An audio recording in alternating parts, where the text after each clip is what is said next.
Welcome to the 2% Scaling Strategies for Women Entrepreneurs. This is the live show for female founders who are on a mission to scale and succeed to 7 figures and beyond. I'm your host, Eleanor Beaton. Together with my incredible team, we help women entrepreneurs nail their message, niche, and market position so that they can scale their companies without overwhelm. And today on the 2%, we are continuing a series of conversations with extraordinary women leaders and founders where we explore things like the realities of running 6 and 7 figure businesses. We take you behind the scenes of what's working now and what's not working. And we also share inspiring stories from fantastic women entrepreneurs, such as my guest today, Sandra Shpilberg. So today, Sandra and I are going to be talking about the myths that underlie the conventional startup formula and why we as women entrepreneurs should chuck that formula out the window. She is going to share her story of starting, scaling, and exiting her startup. And we're going to get into a juicy conversation about why entrepreneurship is one of the most powerful personal development journeys known to womankind. So let me share some details, salient details about Sandra. Sandra Shpilberg is the founder and CEO of Adnexi, which is a strategic intelligence platform for the next generation of biopharma treatments. She is also the author of a fabulous book, which you must get. It's called The New Startup Mindset, which is a book on her non-traditional founder's journey and lessons. That book was recommended to me by Summer Hamrick, who is one of our mutual connections. Prior to this, Sandra was the founder and CEO of Seeker Health. This is a breakthrough digital patient finding platform which accelerates drug development and commercialization for biopharmaceutical companies. Seeker Health was acquired by Eversana in September 2018. Yes, she's got a sweet exit under her belt, which she's going to tell us about. Morgan Stanley recognized Seeker Health as an innovator and disruptor in digital health. Medical Marketing and Media named Sandra as a top 40 healthcare transformer, and she was a featured speaker at this tiny conference called South by Southwest. She's originally from Uruguay and speaks fluent Spanish. Couple more things, because these are important. I want to share this. She's got her MBA in marketing and entrepreneurial management from the Wharton School, and she's completed the UCLA Anderson School of Management corporate governance certification. Sandra, I am impressed that you have time to be here. That's a lot. You have been busy. Thank you. Yes, I have been busy. I keep myself busy. I think that's how I like to live my life. I know, she's like, and that's the kind of person I am. So you are joining us from Palo Alto today. How is it over there? You guys are you still sheltering in place? Well, sheltering in place for the most part. Some things are starting to open up. The weather has been up and down, really hot days followed by really cool days. So we're managing. Life is good though. It's a normal, that's right. It's like a normal Palo Alto spring, really. So I'm so excited to dive into our conversation. And the first place that I want to start is what is so your book is all about the new startup mindset. What's the old startup mindset, and why does it bother you so much? Yes, I love to start there. I love to start there. And, as I was starting and building Seeker Health, one of the things that I noticed was that there was really a formula. There was the startup formula that was out there. And it sort of looks like this. There's 2 male founders. They're young. They're starting up in a garage. They're going to go to an incubator. Then they're going to go raise venture capital. They're, of course, trying to build a unicorn, right? Nothing lower than that will do. They're going to get a bunch of really expensive adults in the room. They're going to get an office near a bridge with a bunch of ping pong tables, and and they're going to try to work really hard and maybe like stay up all night, many nights in a row, to try to code the app or whatever product or service they're trying to offer. And so I was looking at that formula and saying, that's not me. I just don't see myself in that formula. There's so many aspects of that I don't see myself in. Like, first of all, I don't see myself taking in money from other people when it's my first startup, right? I would be convincing both them and myself, right, that this is something that I could be doing. Number two, I don't see myself building this like super, big, expensive team when that might not be necessary for the product or service that I'm trying to deliver. I don't see myself, having people work all night, because that is not one of my values. I really value balance, and my body needs balance. And so I didn't see myself in this formula. And yet I was starting and building and growing a company that had revenue and had profit and had customers and had employees. And it was, imagine a startup with revenue, a tech-based startup with revenue, profit, and customers. That's the real, according to the story, that's the real unicorn. Exactly. So that's the thing that I was noticing, that I was sort of like this odd bird. And in general, I'm used to being the odd bird. I'm from Uruguay, this country that no one's ever heard of. And, I'm okay being the odd bird, but it really seemed that in this particular case, the startup formula was actually doing some damage to people. Because if I am a first-time entrepreneur and I see that that is the formula, and I don't see myself in the formula, I might never start my company, just because I think that's the only path. And that's one of the most important reasons why I decided to write this book, to show that that formula is not the only way to start and build a company, and to show that you can build a company in a different way, right? And the way that I did it, and a million other ways, right? Each company is sort of its own story, but there's an opportunity to not be the young male founder, right? Here I am, I'm a woman. I started my company when I was 39 years old. I had two young children back then. They're teenagers now. There's the opportunity not to raise venture funding and to find other ways to get traction. There's the opportunity to run a profitable company from the start, right? And so all of these are, they're contrarian to the formula, and yet they're probably healthier ways to build a company. Well, and there's so much to unpack here. And I'll give you an example.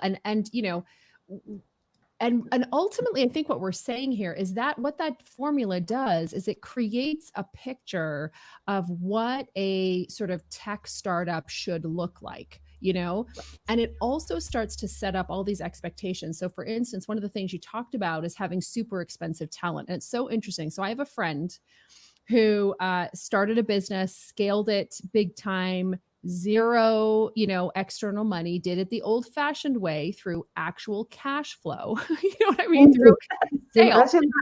Imagine that. And it was so interesting. So she was saying, look, I brought in I'm hiring a COO, and the COO that I'm trying to hire has crazy expectations of salary, of equity, of bonuses. She's like, it's out to lunch. And I was like, let me guess. He came from a VC backed company. And she's like, yes. And I was like, there you go. So to your point, I think that this idea, 2 points. Number one, that if you don't fit into that formula, sometimes it can feel, if that's the pervasive narrative, that maybe this isn't a legit startup, right? And then the second thing is that there's this also thing, like if you're not going out there and asking for the big money, you lack confidence. No. Yes. Exactly. Yeah, it's amazing. Exactly. And, to this day, like I have some conversations now where people say, I started a second company now at Nexi, and where people are telling me, oh, this company, you can make this a real company by, going to get venture capital. And I look at them and say, you know what, Seeker Health was definitely a real company, right?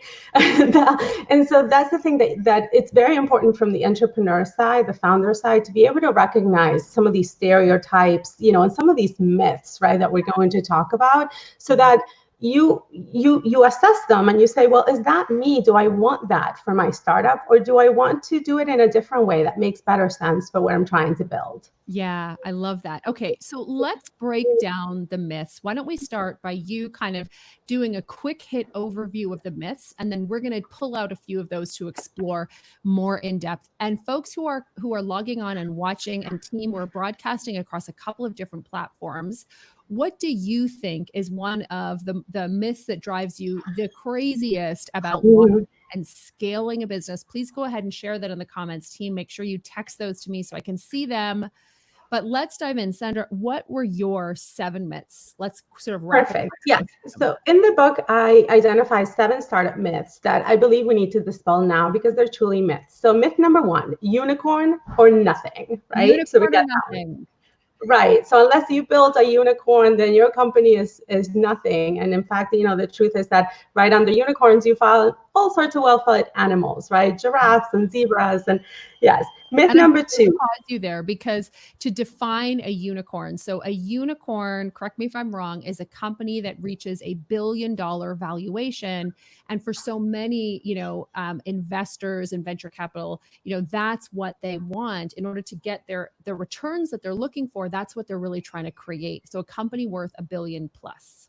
Exactly. That's exactly right. Myth number 2, you are your startup. So this is about identity, right?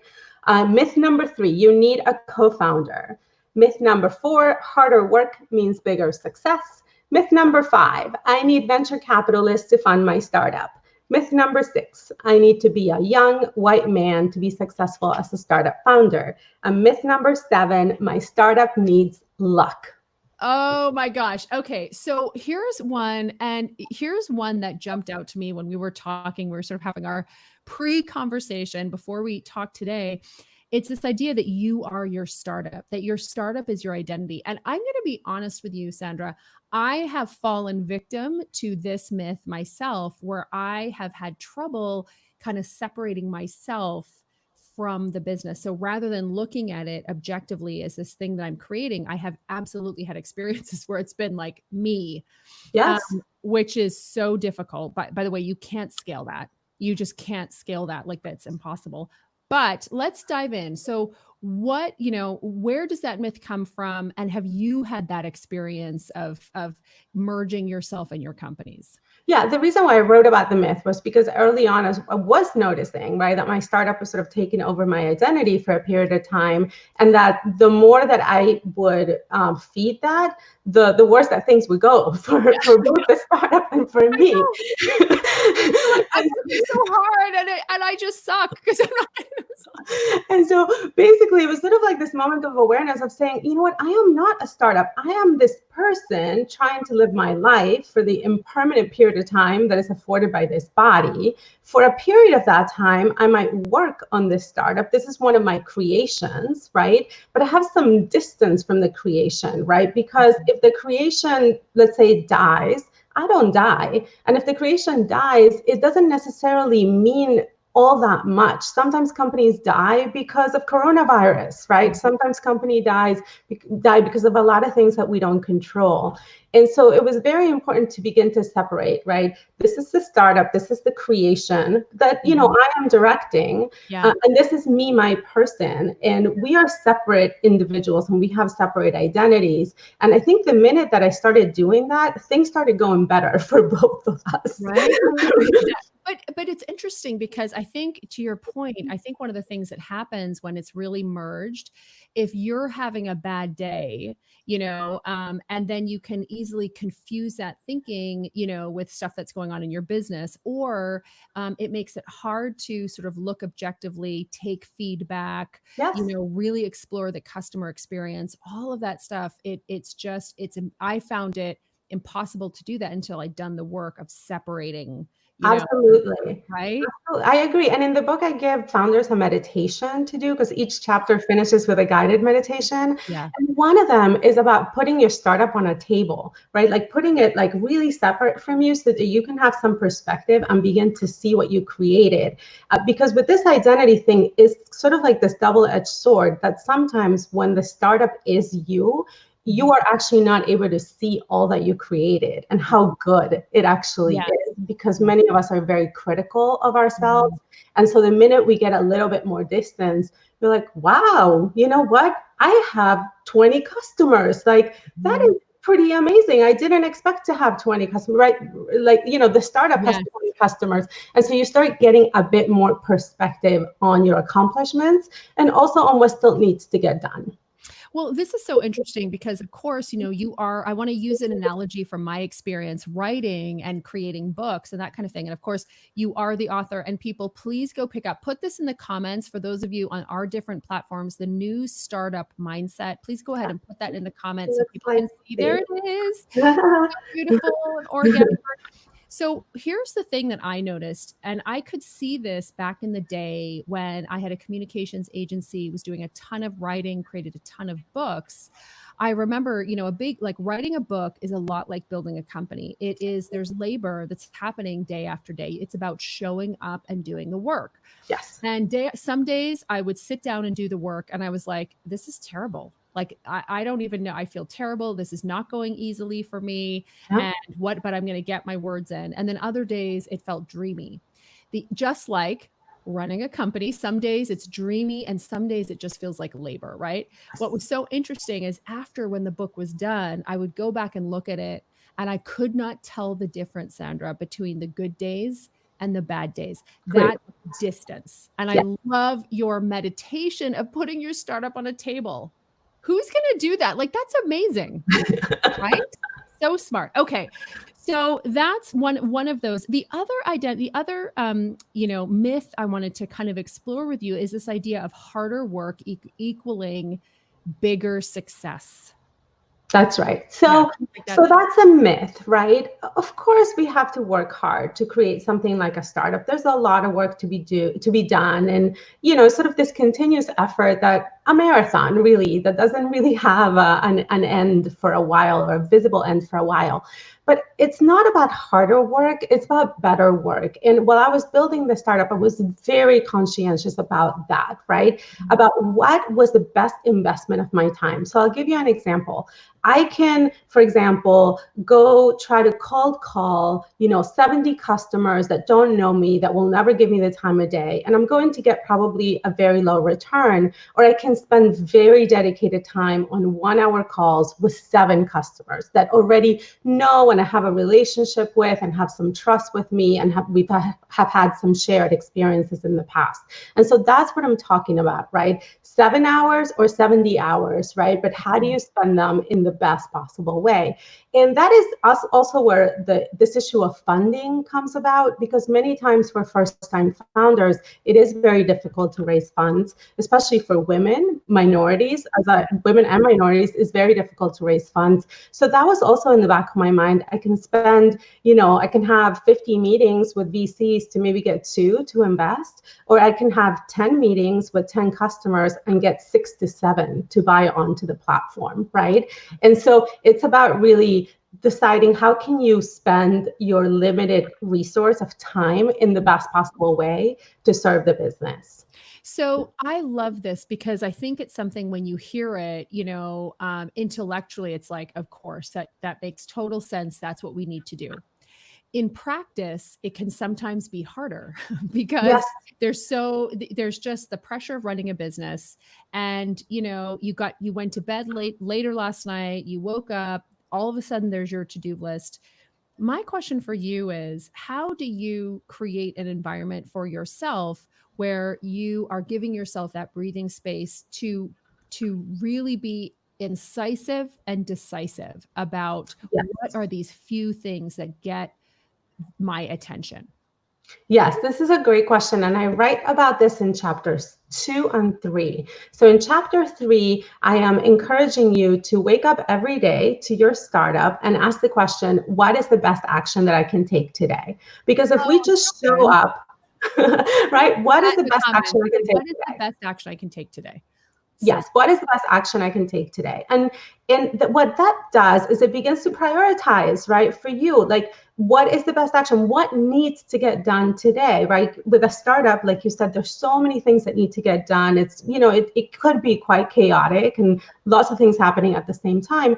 But with this question, what I want you to do is every day begin in a more centered space, right? Like, what is the best action I can take today? And it's about action, because startups do have this forward motion to them. We have to keep moving forward, right? We have to, and you talked a little bit about that in your book writing, right? Of like, you still show up, like every day you show up and try to take a step forward, even if it is a small step forward. So one is about prioritizing. What is the best action I can take today? And then in chapter 2, I talk about a tool that I've used a lot for creation of anything, and it's called single deep focus. And this comes from the idea that really we live in a completely distracted world, right? We are currently multitasking, multiple beeps are beeping at us, things are going on. We have, multiple emails, multiple platforms that we are looking, to the notifications for. And so the concept is that is not a great environment to create. Right? A good environment to create is one in which you have single deep focus and you give that precious attention to something that's really important to the business. Yeah. So once you ask yourself the question, right, what is the best action I can take today? And you come up with something like, let's say today I am going to contact 10 customers because I'm really working on customer acquisition. Then you create a container of single deep focus where for an hour and a half or 2 hours, you will consciously create this completely closed container, right? All the distractions are going to be turned off that are external to you. All the internal distractions are going to be turned off. And then we're going to begin to create. Yeah. Okay. That is so brilliant. And you know what's so interesting about that? I'll give you two points that I wanted to make about that. The first point is a few years, and I know this isn't necessarily available or practical to everybody, but if you can make it practical for you, it's huge. Like, I have not actively been an email user for 24 months. Wow. So what I was finding is I was, spending a lot of time in my inbox, and it was taking me, and I couldn't do it. It was taking me away from the things that I needed to do to drive my business forward. So I stopped doing that. There's a team member who supports me, but because people know I'm not on email, they don't really email me, which is fabulous as far as I'm concerned. So, right. So it immediately brought like the impact, the incremental effect of that over time. The compound effect is huge. But, the other thing is I have a team member, one of our team members, Alyssa, who works inside operations. And I know a client of ours who is a major, who runs operations. Her company is all about operations and taking, things from prototype to product at scale. They are all the operations people, you guys, who really get things done, they say this: I work on one thing at a time. That's right. That's how you get everything done. I work on one thing at a time. And I love that, that focus, just one thing. That's right. I'm going to clear this and then I move on, right?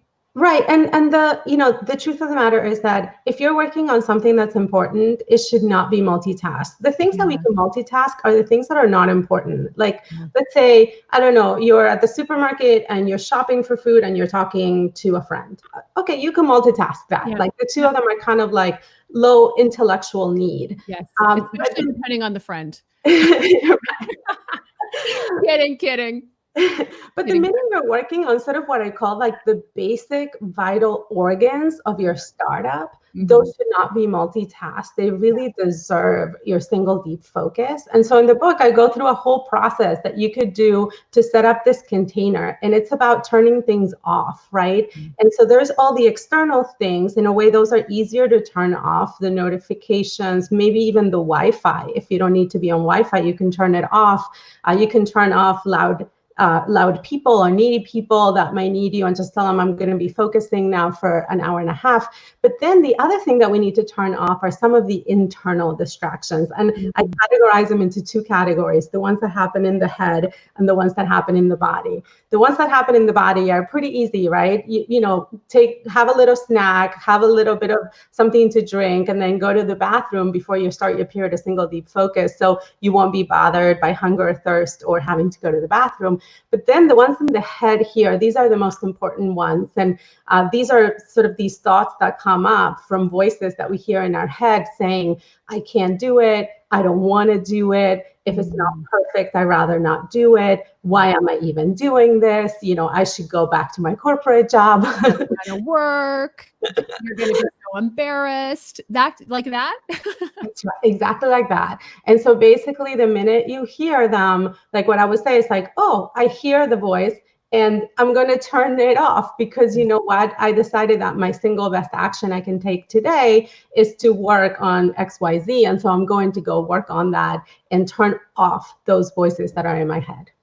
Okay, so let's give people some examples, like practical examples, and folks who are listening, go ahead and post in the comments what's something that you are working on right now with single deep focus, like within the next either today, you know, on Monday, and then Sandra and I are going to share ours as well, just to kind of think through some examples. I just find it fun to see what are people actually working on, right? Who doesn't want to know that?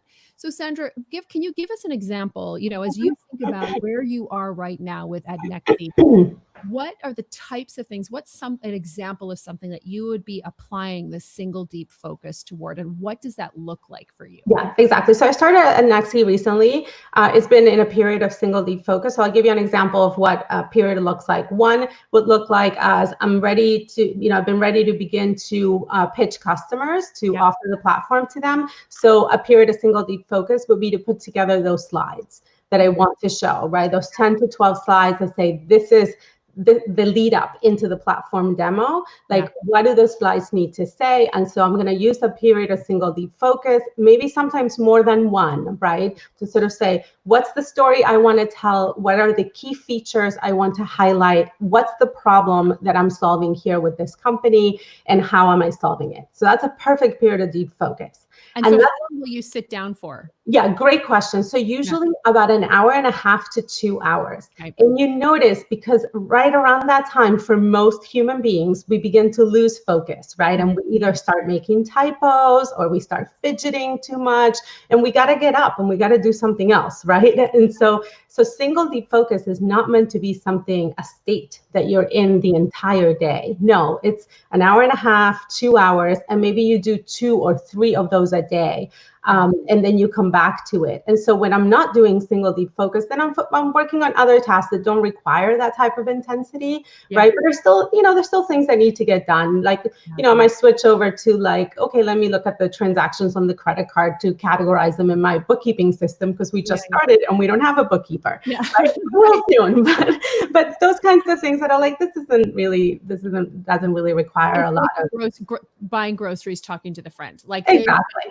It's not the deep focus. Okay, I love low intensity. Right. So then you switch to low intensity, and then maybe, you know, you have lunch and you go for a walk, or you talk to your family, now that we're all in the same house during coronavirus.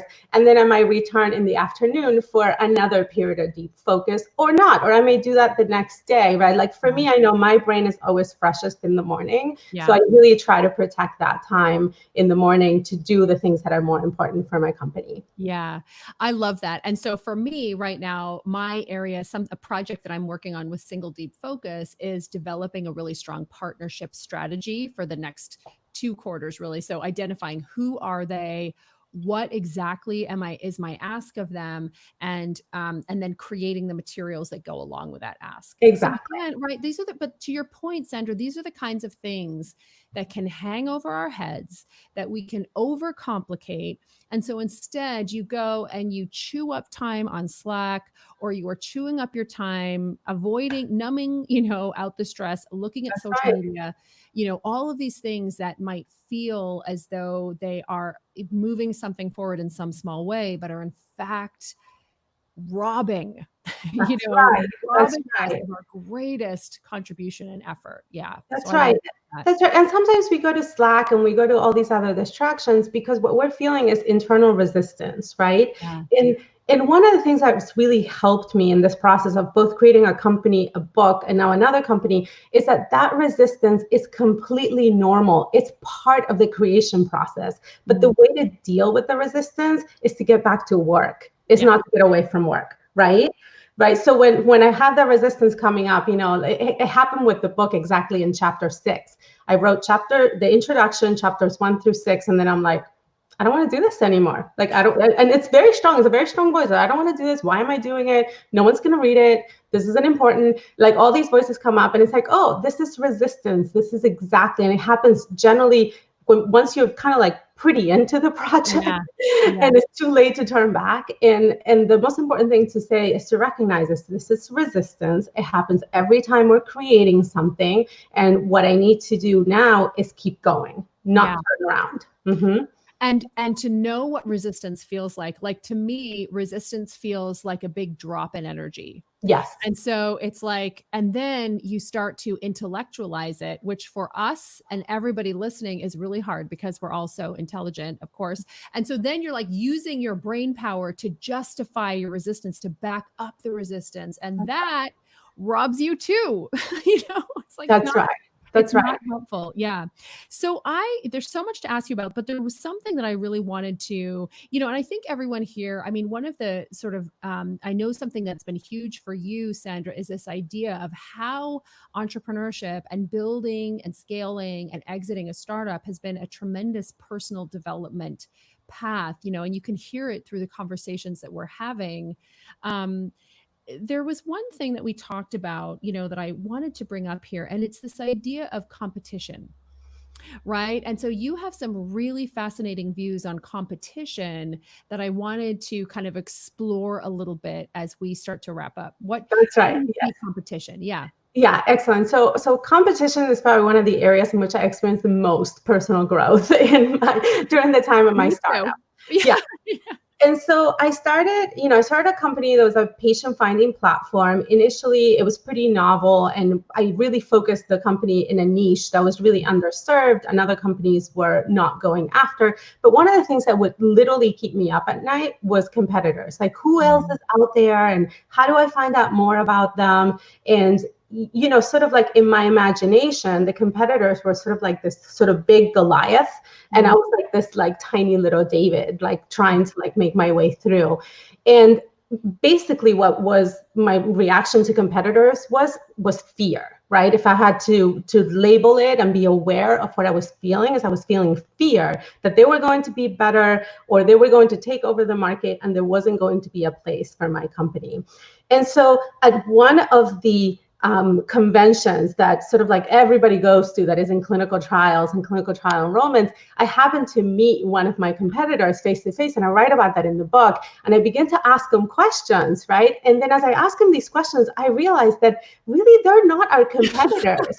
Like they say they do patient finding, but I have positioned my company in this like high value area where we're working on rare diseases and we're working on oncology, and they're afraid of that high value area because they're thinking it's too difficult to find the patients there. And so in the book, what the fear transforms into is sort of the complete opposite, which is to face your competitors and try to get as much information as you can from them and actually talk to them. Because once you face them, right, first of all, they begin to soften. They're not sort of like, they're not these perfect companies either, right? Or actually, like somebody would tell me, like, they would tell me about a competitor and it's like, oh, you know what? They never sent the proposal. I'm like, well, at least we always send proposals. Okay, we send proposals. We send proposals every time. So number one, they might look from the outside very differently than they actually are on the inside. And once you start talking to them, what you can do is you can get information that will help you differentiate your company so that you can find the space that you want to be operating in that perhaps they're not operating in, right? And so I went from fear, I don't want to see them, I don't want to touch them, I don't want to talk to them, to the complete opposite, which is to face them, right? Similar to what you want to do with sort of pain in your life, like face it, because the minute you face it, it begins to sort of soften and change, and it becomes something like, okay, I see them, they're here in this ecosystem, they're working over here, and I'm working over here, and we're okay. I love that, this idea of, because when you face it too, not only does it help you to, when you step into fear, that's when you become your startup. When you're able to step out of it, that's when you can kind of put it on the table, look objectively. And that's where you start to see, oh, isn't that interesting? We think we're in the same space, but this is my niche. and this is theirs. And I think it starts to also uncover potential collaboration opportunities. You know, it transforms. So when people say collaboration is the new competition, that's kind of what they mean. That's right. Right? That's right. And Yeah. when you think about it, you know, I had the opportunity to sell my company, and some of the companies that came my way to acquire Seeker Health, I had 3 that made an offer. Many of them were right adjacent to us. There were companies that were considering building this, but not doing it, right? They were sort of adjacent in this space. So it is important to talk to your competitors. It's important to let them know that you exist, because who knows, they might want to buy you. They might want to send you customers, right? That are a better fit for you. And you might do the same in reverse, send them customers that are a better fit for them. Yeah. So there really is an opportunity to begin to collaborate with them. Right. And I think that comes from when you're clear, you know, when you take the time to get really clear on who you are.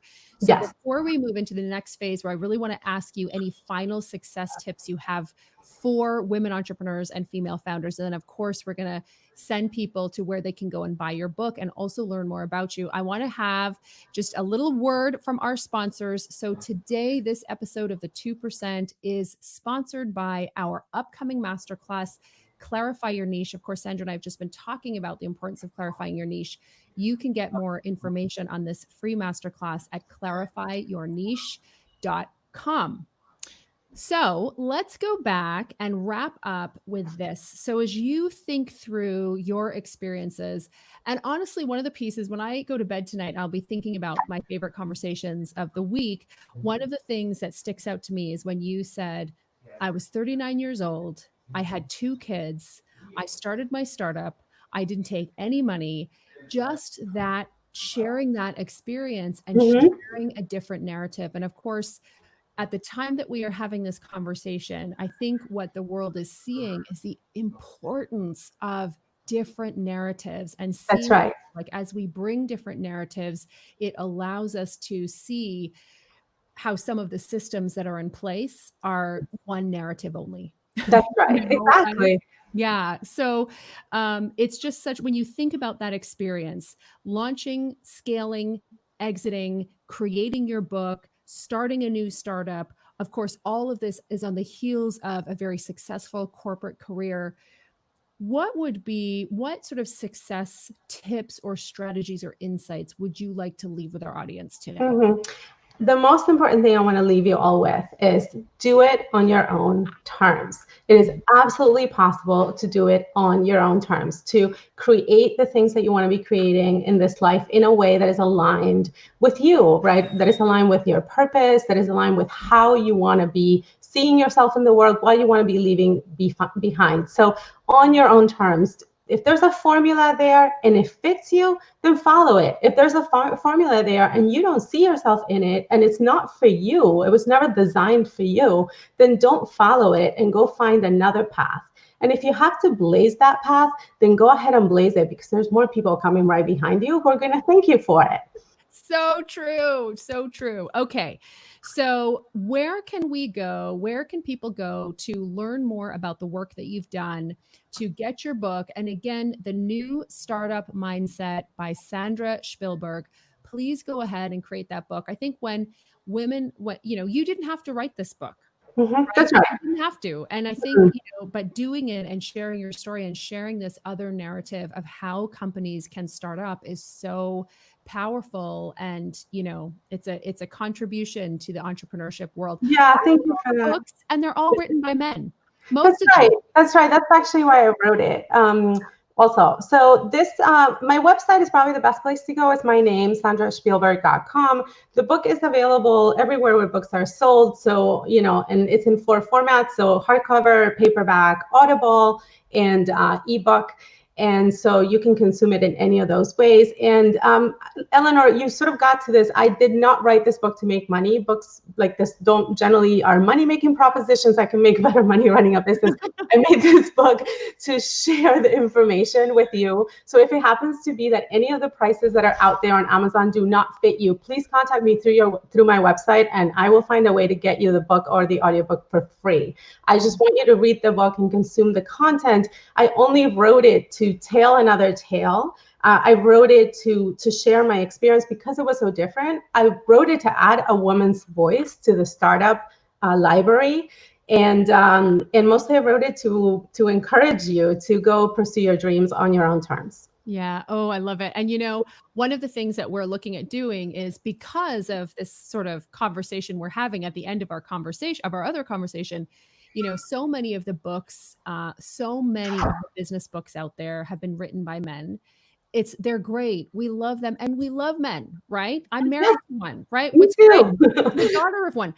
But, I think it's so important that we have women's voices sharing, and especially diverse women's voices sharing experiences of what it's like to start, build and scale and exit, in your case, businesses. So we're going to be starting a book club for women's business books. We might need to feature that book. Hopefully you can come back as we sort of have I would love to. Okay, awesome. You can count on it. I'll be back to talk to you. All right, everyone. I'd like you guys to please go ahead, head on over, spread the word about this interview. Let us know how we did. Share it if you'd like to get this conversation about the new startup mindset out into as many hearts, heads, and minds as possible. Thank you, Sandra, so much for sharing your incredible insight with us. I so appreciate you. Thank you. Thank you, Eleanor. It was my pleasure.